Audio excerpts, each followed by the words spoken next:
हर हर महादेव भक्तों, राम राम सभी को। कैसे हो आप सब? आशा करते हैं भगवान शिव की अपार करुणा और दया आप सब पर बरस रही है। प्यारे भक्तजनों, आज हम श्रीमद् भागवत गीता के 5वें अध्याय का श्रवण करेंगे। अर्जुन बोले, हे कृष्ण, तुमने पहले कर्मों का त्याग करने को कहा, फिर कर्म की प्रशंसा करते हो। इन दोनों में जो अधिक हितकर है वह एक बात निश्चय करके बतलाओ। श्री कृष्ण बोले, कर्मों का त्याग और कर्मों का करना ये दोनों ही मोक्ष देने वाले हैं, परंतु इन दोनों में कर्म त्याग से कर्मयोग हितकर है। जो किसी से द्वेष नहीं रखता, न किसी पदार्थ की इच्छा करता है, वह सन्यासी है। ऐसा पुरुष संसार के बंधनों से छूट जाता है। सांख्य और योग को मूर्ख लोग ही पृथक कहते हैं, पंडित नहीं कहते हैं। जो इन दोनों में से एक में भी अच्छी तरह स्थित हो जाता है, उसको दोनों का फल मिलता है। ज्ञान योगियों को जो स्थान मिलता है वही कर्मयोगियों को प्राप्त होते हैं। ज्ञान योग व कर्मयोग एक ही हैं। कर्मयोग के बिना संन्यास का प्राप्त होना दुष्कर है। कर्म करने वाले मुनिजन को ब्रह्मा प्राप्त होने में समय नहीं लगता। कर्मयोग युक्त शुद्ध अंतःकरण वाला, मन तथा इंद्रियों को जीतने वाला, संपूर्ण प्राणियों में अपनी आत्मा को देखने वाला, कर्म करता हुआ भी कर्म फल में लिप्त नहीं होता। योग मुक्त तत्ववेता पुरुष देखते हैं, सुनते हैं, स्पर्श करते हैं, सूंघते हैं, खाते हैं, चलते हैं, श्वास भी लेते हैं, तो भी यह नहीं मानते कि मैं कुछ नहीं करता। वे बोलते हैं, त्यागते हैं, ग्रहण करते हैं, परंतु यही मानते हैं कि मैं कुछ नहीं करता, और यह मन धारण करते हैं कि इंद्रियां ही अपने अपने विषयों में बरतती हैं।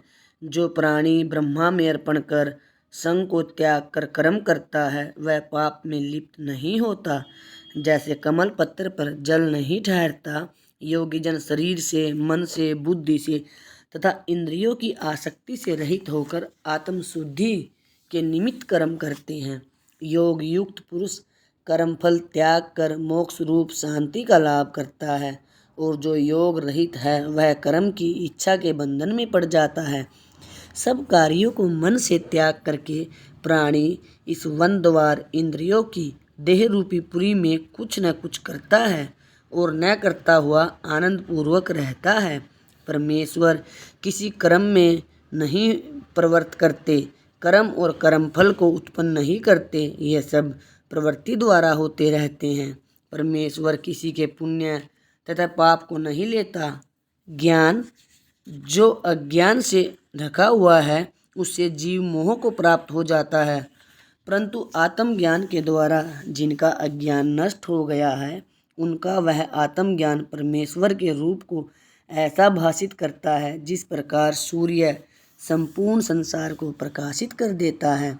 उसी परमात्मा में जिसकी बुद्धि स्थिर है और उसी में मन लगाते हैं, उसी में निष्ठा रखते हैं, और जो सदा उसी के ध्यान में लगे हैं, ज्ञान द्वारा जिनके सब पाप नष्ट हो गए हैं, वे संसार में जन्मते नहीं।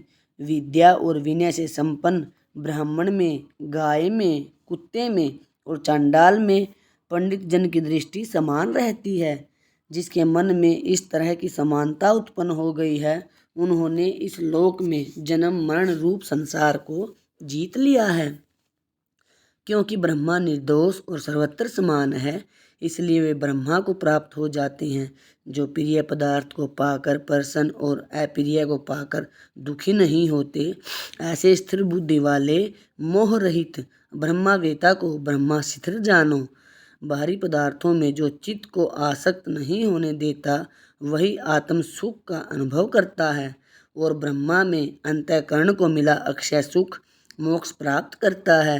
वे इंद्रियों के स्पर्श से जो भोग भोगते हैं, वे वस्तुतः दुखदायी होते हैं। उनका आदि भी है और अंत भी है। हे कौन्तेय, ज्ञानी लोग ऐसे भोगों में रत नहीं होते।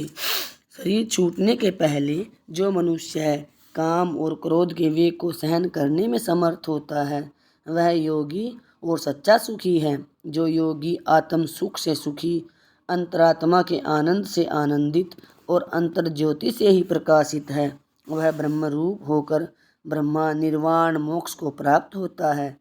पाप जिसके नष्ट हो गए हैं, कुबुद्धि दूर हो गई है, मन को जिन्होंने वश में कर लिया है, जीव मात्र को जो हित चाहते हैं, जो सभी जीवों का हित करते हैं, ऐसे योगी को ब्रह्मा निर्वाण प्राप्त होता है। काम तथा क्रोध जिनमें नहीं है, मन के वेग को जिसने रोक लिया है, ऐसे आत्मज्ञानी योगियों को ब्रह्मा निर्वाण सहज ही प्राप्त होता है। बाहरी पदार्थों के संयोग से अलग रहकर दोनों भौहों के बीच में दृष्टि लगाकर नासिका के भीतर चलने वाले प्राण अपान वायु को सम करके इंद्रिया मन और बुद्धि को वश में करके इच्छा भय तथा क्रोध को त्याग मोक्ष की इच्छा करने वाले योगी जीवन मुक्त हैं। जो मुझको सब यज्ञों और तपों का भोक्ता है, संपूर्ण लोकों का स्वामी और संपूर्ण प्राणियों का मित्र जानते हैं, उन्हीं को शांति प्राप्त होती है। प्यारे भक्तजनों, आप सभी ने श्रीमद् भागवत गीता के 5वें अध्याय का श्रवण किया। आप सभी को यह अध्याय कैसा लगा कमेंट में अवश्य बताएं। हर हर महादेव लिखें। राम राम सभी को।